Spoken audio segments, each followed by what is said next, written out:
Shalom peuple de Dieu, ici le frère Kevin Moussassa. C'est un honneur pour moi de me tenir devant vous afin de vous apporter la parole de Dieu.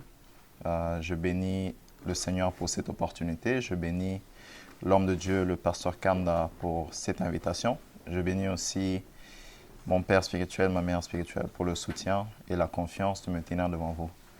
Et avant de commencer, j'aimerais conduire dans un petit moment de prière pour remettre ce moment entre les mains du Seigneur. Père, je te prie et je te remercie pour cette occasion que tu me donnes de me tenir devant ton peuple.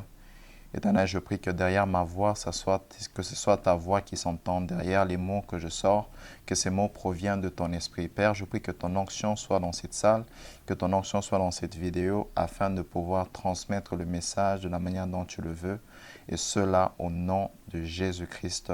Amen. Amen. Voilà, nous allons commencer. J'aimerais nous proposer deux portions des Écritures. Nous sommes dans Exode 33. Donc, pour vous qui avez vos Bibles, nous sommes dans Exode 33, à partir du verset 18 jusqu'au verset 23. Donc, Exode 33, verset 18 jusqu'au verset 33. Je lis au nom du Seigneur. Moïse dit, « Fais-moi voir ta gloire. » L'Éternel répondit, « Je ferai passer devant toi toute ma bonté, et je proclamerai devant toi le nom de l'Éternel. Je fais grâce à qui je fais grâce, et miséricorde à qui je fais miséricorde. » L'Éternel dit, « Tu ne pourras pas voir ma face, car l'homme ne peut me voir et vivre. » L'Éternel dit, « Voici un lieu près de moi. Tu te tiendras sur le rocher. » J'aimerais qu'on souligne bien « sur le rocher. » Voici un lieu près de moi, tu te tiendras sur le rocher.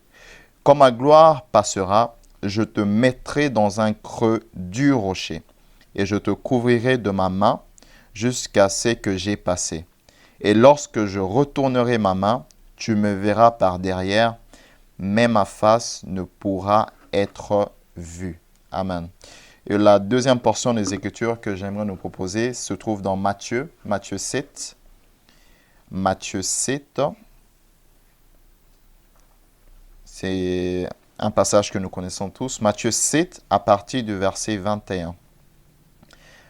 Matthieu 7 à partir du verset 21 jusqu'au verset 25. Et là, je lis encore au nom du Seigneur. « Ceux qui me disent « Seigneur, Seigneur » n'entreront pas tous dans le royaume des cieux. Mais celui-là seul qui fait la volonté de mon Père qui est dans les cieux. Plusieurs me diront en ce jour, « Seigneur, Seigneur, n'avons-nous pas prophétisé par ton nom? N'avons-nous pas chassé les démons par ton nom?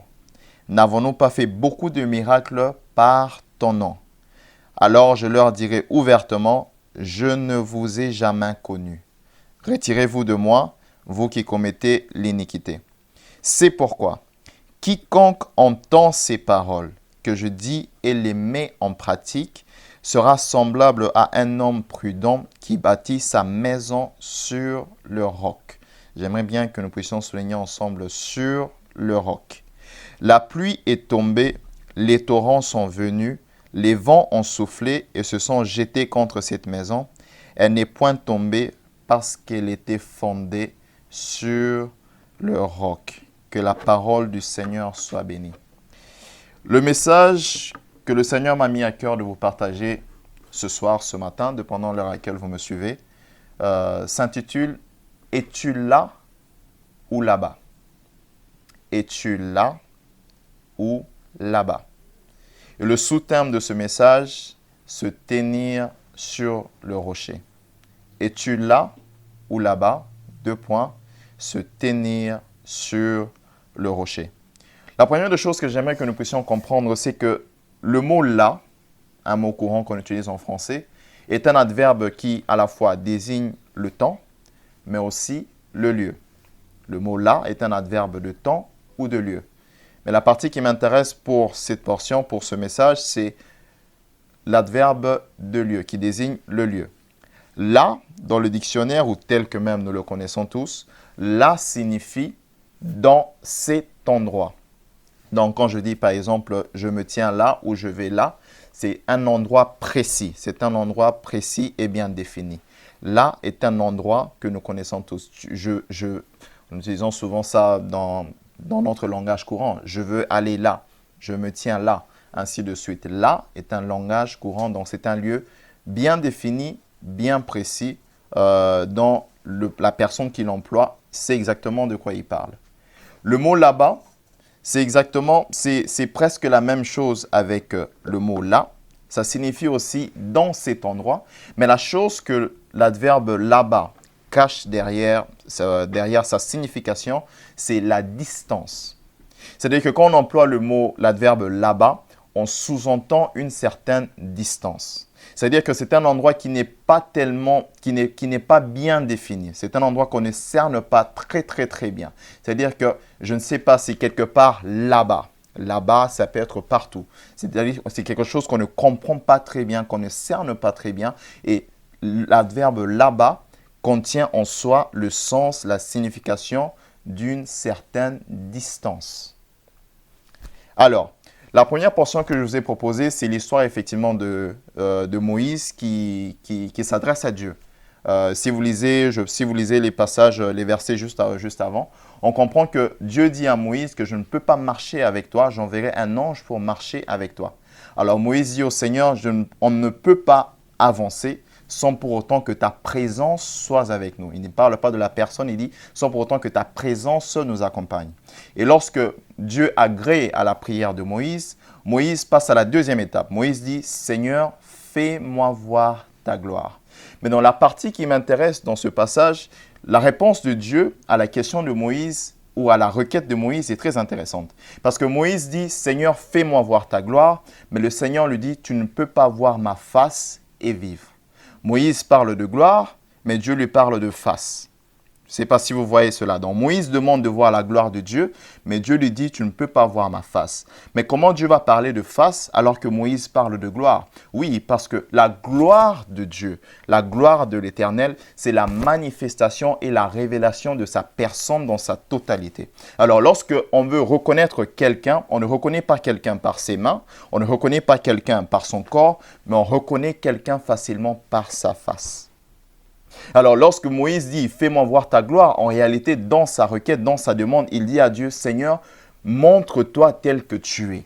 Et Dieu lui dit « Je ne peux pas me montrer à toi tel que je suis dans ma personne pour que tu puisses continuer à vivre, et cela à cause du péché. » Mais Dieu lui dit « Voici, il y a un lieu près de moi. Il y a un lieu qui est à côté de moi, il y a un lieu près de moi.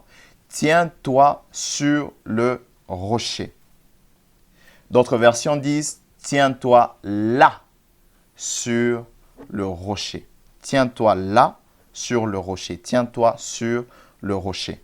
Lorsque nous lisons dans Exode 17, je crois dans Exode 17, verset 6, lorsque le peuple d'Israël a faim, la Bible déclare que l'Éternel dit à Moïse « Je me tiendrai sur le rocher.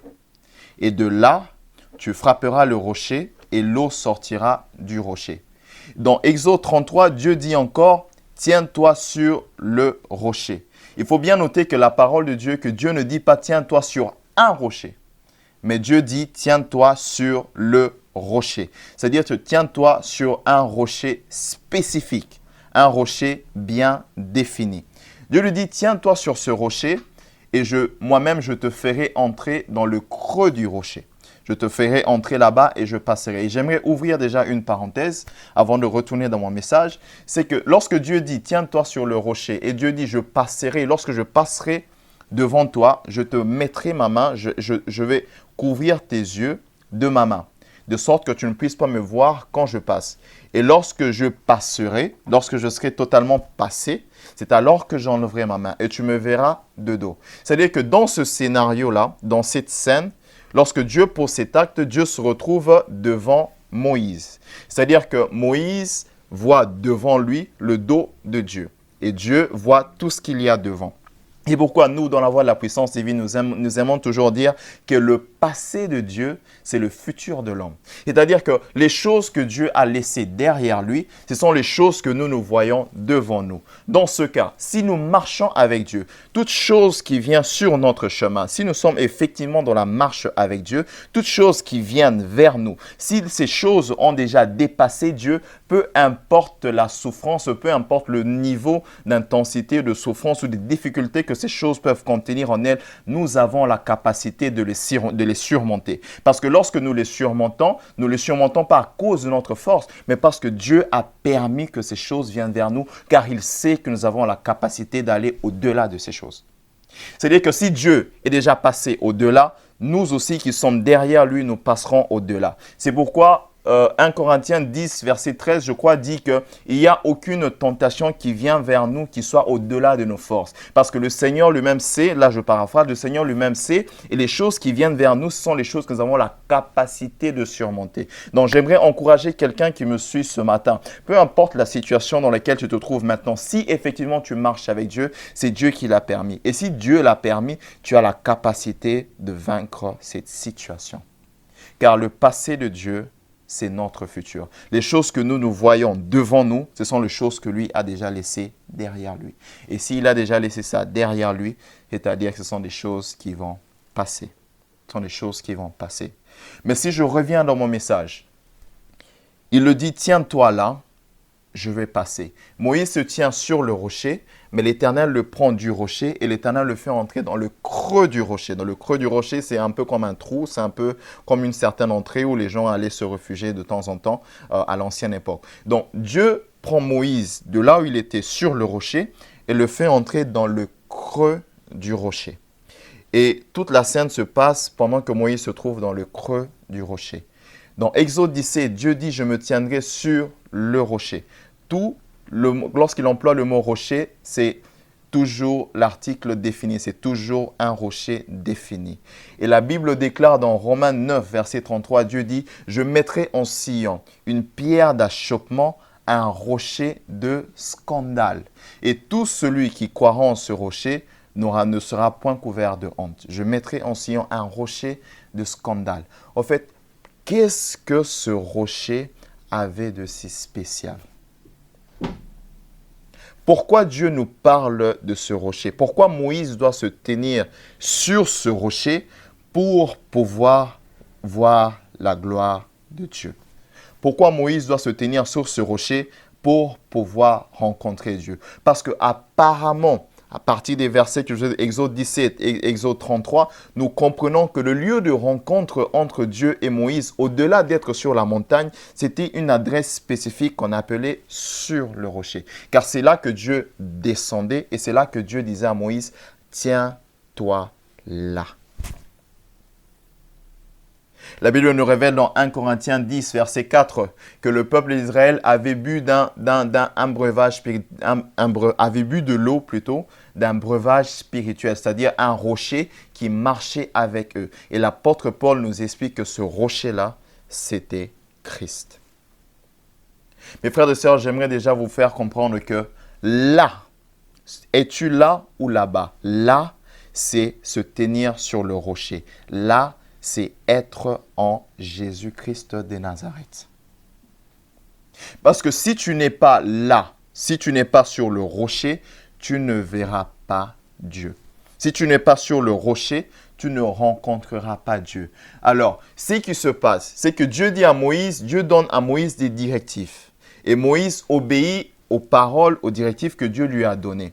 Et Dieu dit, c'est moi qui va te faire entrer dans le creux. C'est-à-dire que sur le rocher, nous entendons la voix de Dieu. Mais dans le rocher, nous voyons Dieu. Sur le rocher, j'entends les directives de Dieu qui me dit « Tiens-toi là, reste là ». Mais dans le rocher, je vois Dieu passer devant moi. Sur le rocher, nous entendons les directives.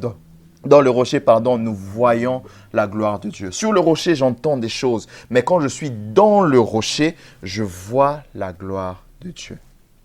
Quelqu'un va me dire, mais Moïse n'a pas vu la gloire de Dieu. Effectivement, Moïse n'a pas nécessairement vu la gloire de Dieu. Mais nous qui sommes en Christ, Jésus dit à Philippe, je crois, à moins que je me trompe, Jésus dit à Philippe, celui qui a vu le Fils a vu le Père.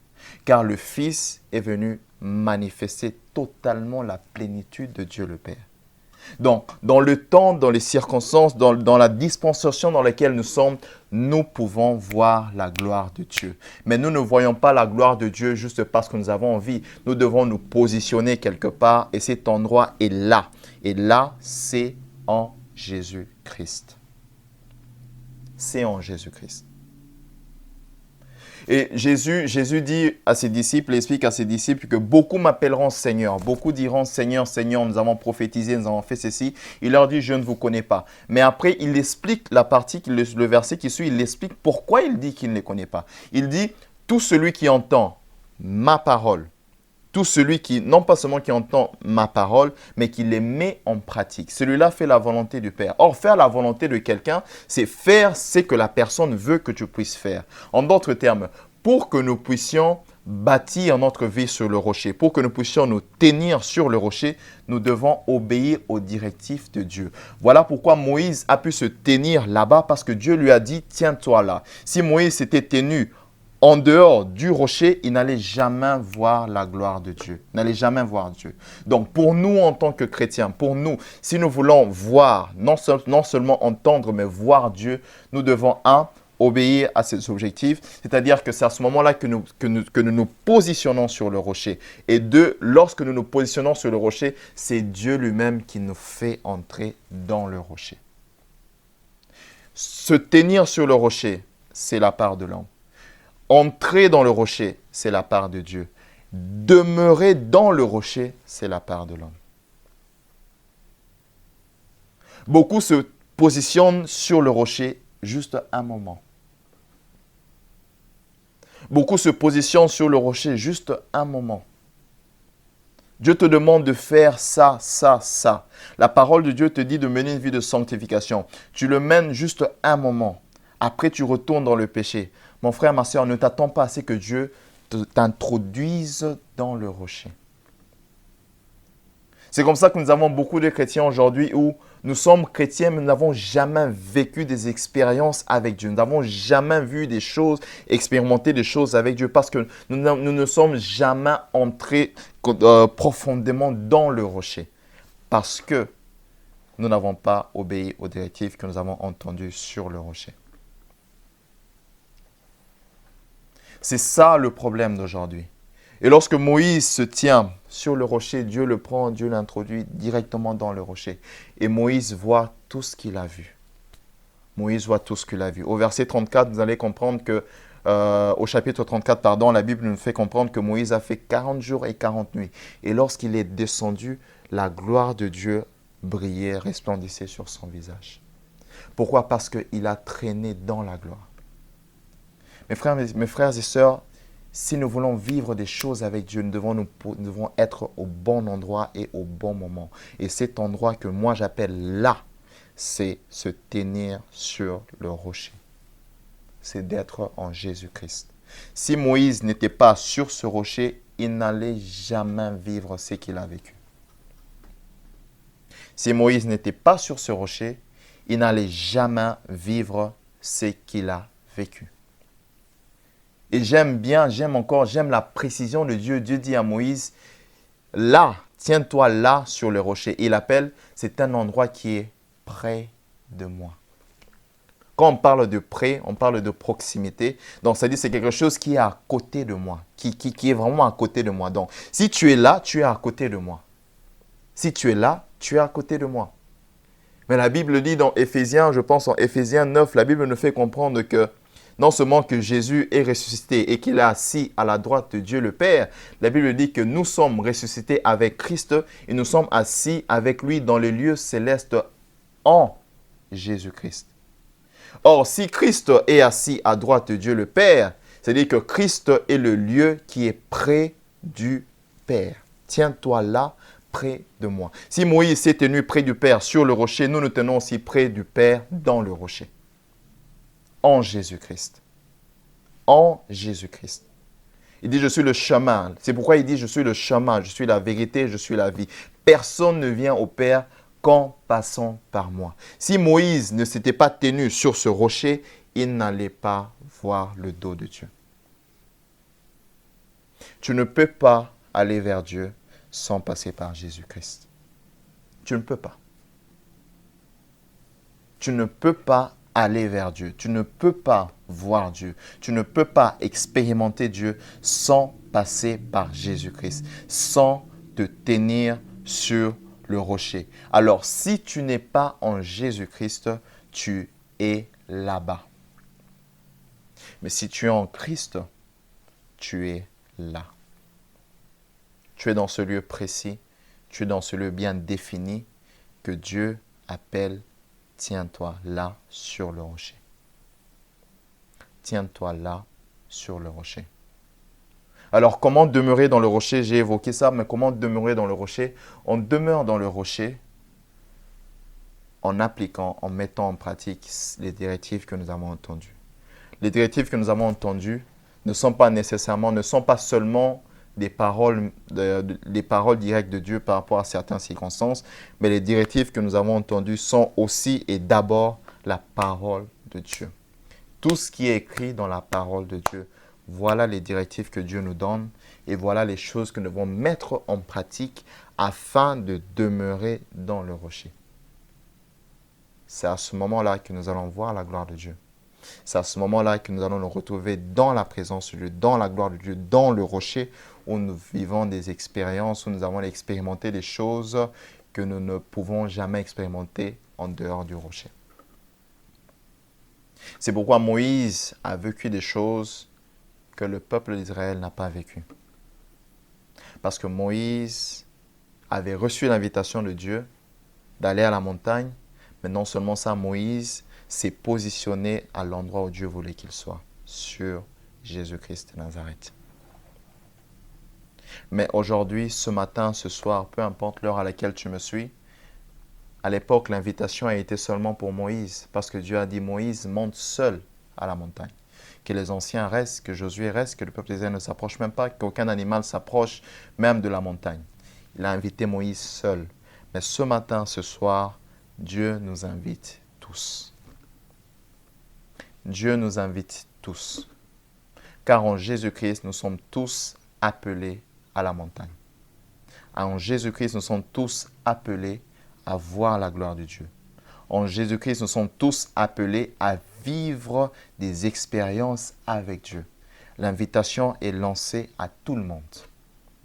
Dans l'ancienne alliance, c'était à Moïse. Mais maintenant, l'invitation est lancée à tout le monde. Mais c'est à toi et à moi de répondre à cette invitation.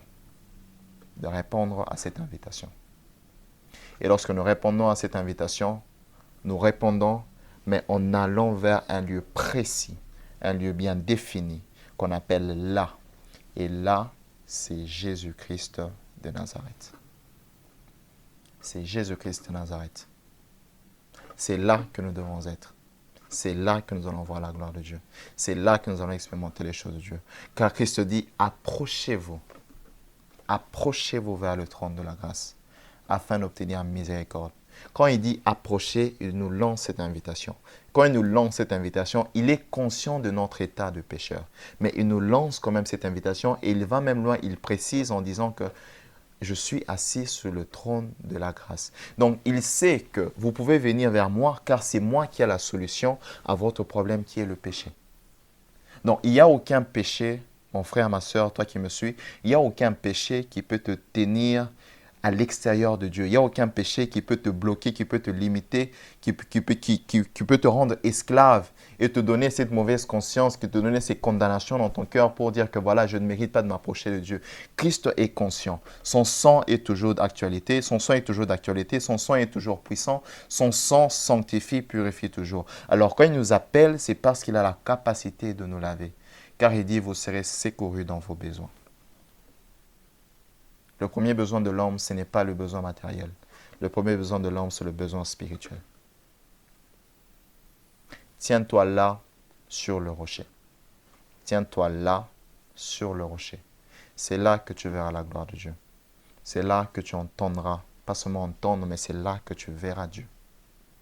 Je ne sais pas pour toi, mais moi je ne veux pas seulement vivre Dieu dans la direction où j'entends sa voix. D'ailleurs, ce n'est plus le cas. Je vis Dieu, je veux continuer à vivre Dieu. J'aimerais t'inviter à commencer à continuer à vivre Dieu dans la dimension où tu le vois. Et cela ne peut que se passer si tu te positionnes sur le rocher. Le lieu propice, le lieu de rencontre entre Dieu et Moïse, qui est toujours le lieu de rencontre entre Dieu et l'homme, Jésus-Christ. Jésus-Christ de Nazareth. Alors, je ne sais pas, toi qui me suis, la situation dans laquelle tu te trouves maintenant, ton état spirituel, ton parcours avec Dieu, ta marche avec Dieu maintenant, je ne sais pas si tu as déjà reçu Christ ou pas, mais j'aimerais te lancer cette invitation. Invite-le dans ta vie. Invite-le dans ta vie. Pour toi qui n'as jamais reçu Christ, invite-le dans ta vie. Car Christ s'adresse à toi ce matin, ce soir, cet après-midi. C'est à toi qu'il s'adresse, c'est à toi qui fait cet appel. La Bible dit que, ce que Moïse a vécu, la gloire que Moïse a vécue, c'est une gloire éphémère. C'est une gloire passagère. C'est une gloire qui ne durait pas. Mais la gloire de la nouvelle alliance, révélée par l'Esprit de gloire qui est le Saint-Esprit, la gloire là qui se manifeste en Jésus-Christ, celle-là, elle est éternelle.